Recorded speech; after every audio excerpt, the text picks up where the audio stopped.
Halo, Assalamualaikum warahmatullahi wabarakatuh.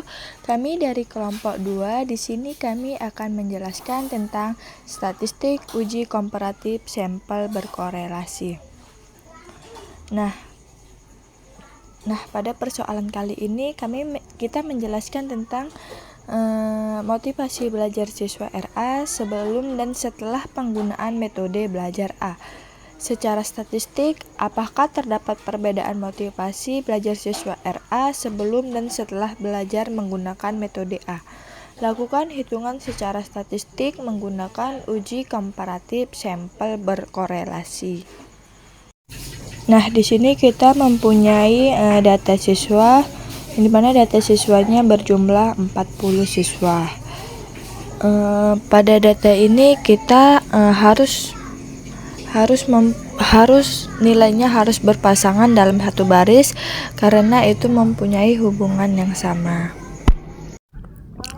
Nah, di sini kita akan belajar menggunakan bantuan Microsoft Excel.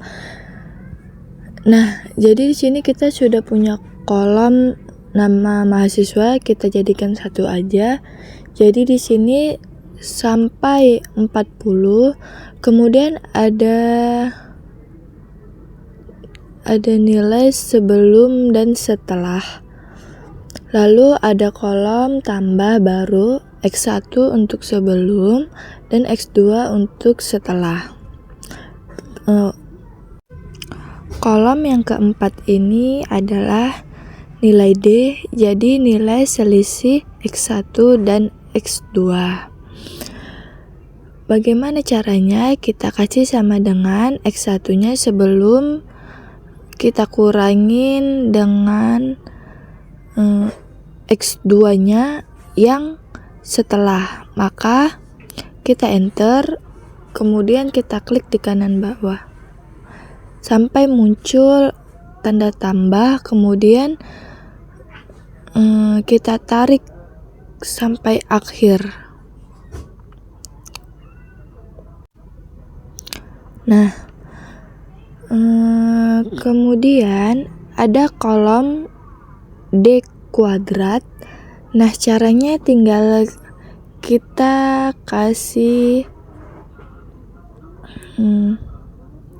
sama dengan kita klik yang ini, kemudian kita pencet simbol topi, kemudian kita ketik angka 2,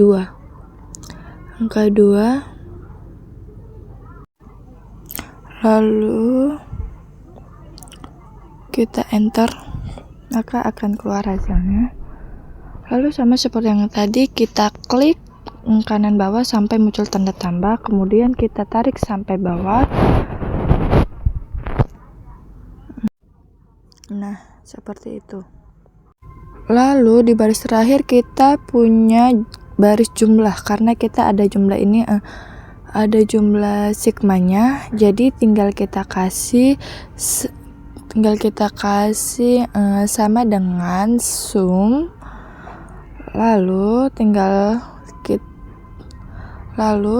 kita blok yang mana yang mau kita sum.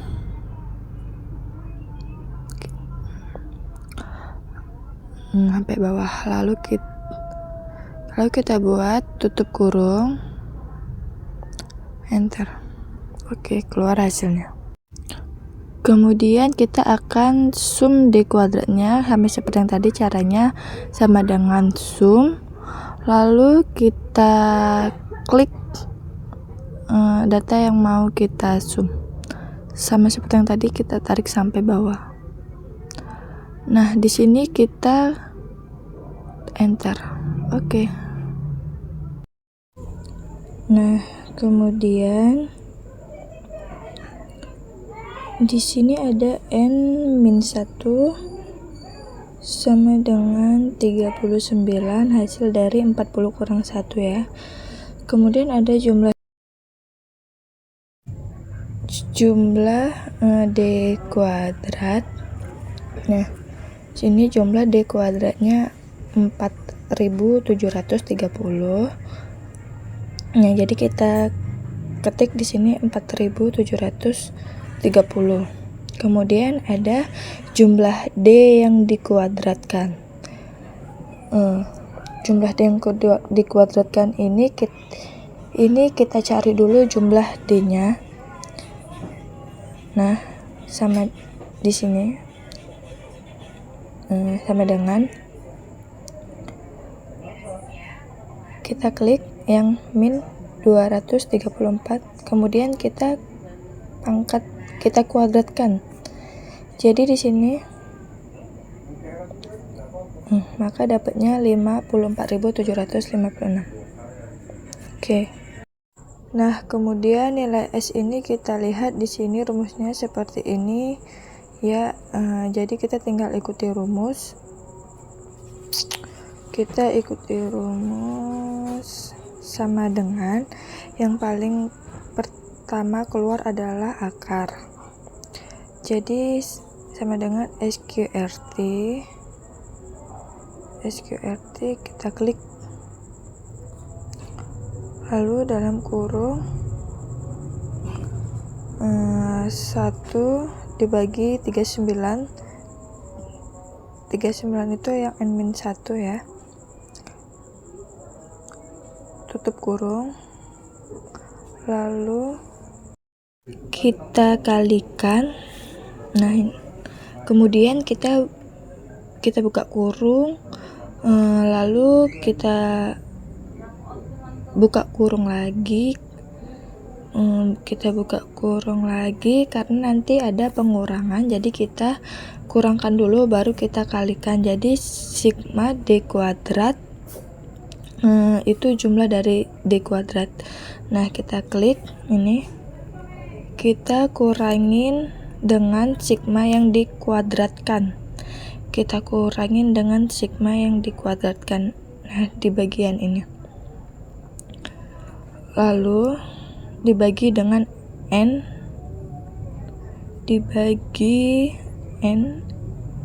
n-nya itu 40 ya dari jumlah seluruhnya.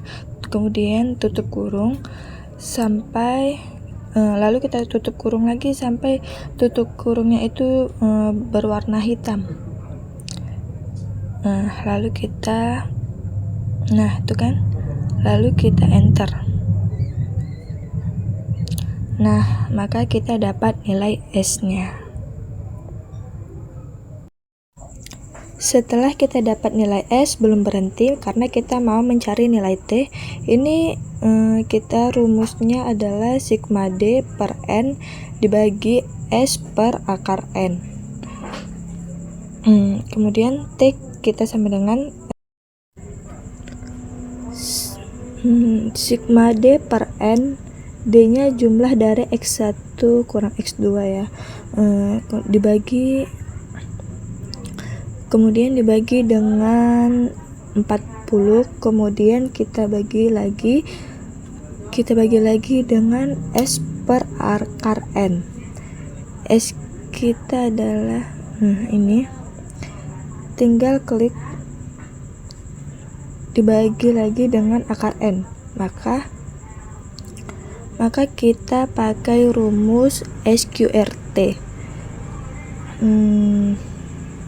Dari 40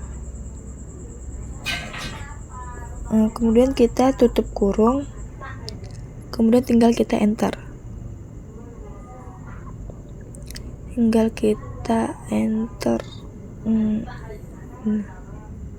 Oke. Maka hasilnya min 0,68744. Kemudian kita lanjutkan lagi dalam langkah selanjutnya, yaitu kita menentukan aturan penolakan H0. Jadi H0 ditolak jika nilai mutlak T hitung lebih besar dari T tabel. Kemudian kita tentukan keputusan nilai mutlak T hitung min 0,68744 0,68744 sama dengan 0,68744. Nah, 0,68744 ini kita bulatkan dari negatif ke positif. Kemudian ada nilai T tabel sama dengan 2023. Karena nilai mutlak T hitung lebih kecil dari T tabel, maka H0 diterima.